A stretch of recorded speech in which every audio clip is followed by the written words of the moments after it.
Hello, ಎಲ್ಲರಿಗೂ ಶಿವರಾತ್ರಿ ಹಬ್ಬದ ಹಾರ್ದಿಕ ಶುಭಾಶಯಗಳು.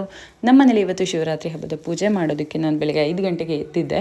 ಮನೆ ಕ್ಲೀನಿಂಗು, ಬಾಲ್ಕನಿ ಕ್ಲೀನಿಂಗು, ದೇವ್ರ ಮನೆ ಕೆಲಸ ಎಲ್ಲ ನಾನು ಹಿಂದಿನ ದಿನ ನೈಟೇ ಮುಗಿಸ್ಕೊಂಡಿದ್ದೆ. ಯಾಕಂದರೆ ಇವತ್ತು ಅರ್ಲಿ ಮಾರ್ನಿಂಗ್ ಪೂಜೆ ಮಾಡೋಣ ಅಂದ್ಕೊಂಡೆ. ಮನೆ ಕೆಲಸನೂ ಇದ್ದು ಪೂಜೆನೂ ಮಾಡಬೇಕು ಅಂತಂದರೆ ಅದು ಸರಿ ಹೋಗೋದಿಲ್ಲ ಅಂತ.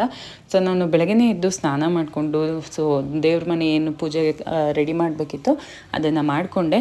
ಈ ವರ್ಷ ನನಗೆ ಶಿವರಾತ್ರಿ ಹಬ್ಬ ಸ್ಪೆಷಲ್. ಯಾಕಂದರೆ ಮದುವೆ ಆದಮೇಲೆ ಮೊದಲನೇ ಶಿವರಾತ್ರಿ ಹಬ್ಬ. ಆ್ಯಂಡ್ ಆಲ್ಸೋ ಪ್ರತಿ ವರ್ಷ ಇದೊಂದು ಹಬ್ಬದ ಥರ, ನಾರ್ಮಲ್ ಎಲ್ಲ ಹಬ್ಬದ ಥರ ಮಾಡ್ತೀವಿ. ಬಟ್ ಈ ಸತಿ ಇದು ಮನೆ ದೇವ್ರ ಹಬ್ಬ. ಶಿವಪ್ಪ ನಮ್ಮ ಮನೆ ದೇವರು, ಆದ್ದರಿಂದ ಸ್ವಲ್ಪ ಸ್ಪೆಷಲ್ಲಾಗಿ ಇದೆ. ಸೊ ಪೂಜೆಗೆ ಪ್ರಸಾದಕ್ಕೆ ಅಂತ ನಾನು ಅಕ್ಕಿ ಮತ್ತು ಬೇಳೆ ಹಾಕಿ ಪೊಂಗಲ್ ಮಾಡ್ಕೊಂಡಿದ್ದೆ. ಸೊ ನಾರ್ಮಲಾಗಿ ವಾರ ವಾರ ಏನಾದರೂ ನೈವೇದ್ಯ ಮಾಡ್ತಾ ಇರ್ತೀವಿ. ಸೊ ಇವತ್ತು ಹಬ್ಬ ಆಗಿರೋದ್ರಿಂದ ಪೊಂಗಲ್ ಮಾಡಿ ಪೂಜೆಗಿಟ್ಟೆ. ಅದಾದಮೇಲೆ ನಮ್ಮ ಮನೇಲಿರೋ ಪುಟ್ಟ ಶಿವಪ್ಪನಿಗೆ ಅಭಿಷೇಕ ಮಾಡಿ ಅದರಿಂದ ಪಂಚಾಮೃತ ಮಾಡಿ ಆಮೇಲೆ ನಾನು ದೇವ್ರ ಪೂಜೆ ಇದೆಲ್ಲ ನೋಡಿ ನಮ್ಮ ದೇವ್ರ ಮನೆ ರೆಡಿ ಮಾಡಿರೋದು. ಆಮೇಲೆ ಪೂಜೆ ಮುಗಿಸ್ದೆ. ಇದಾದಮೇಲೆ ನಾನು ದೇವಸ್ಥಾನಕ್ಕೆ ಹೋಗೋಣ ಅಂದ್ಕೊಂಡೆ.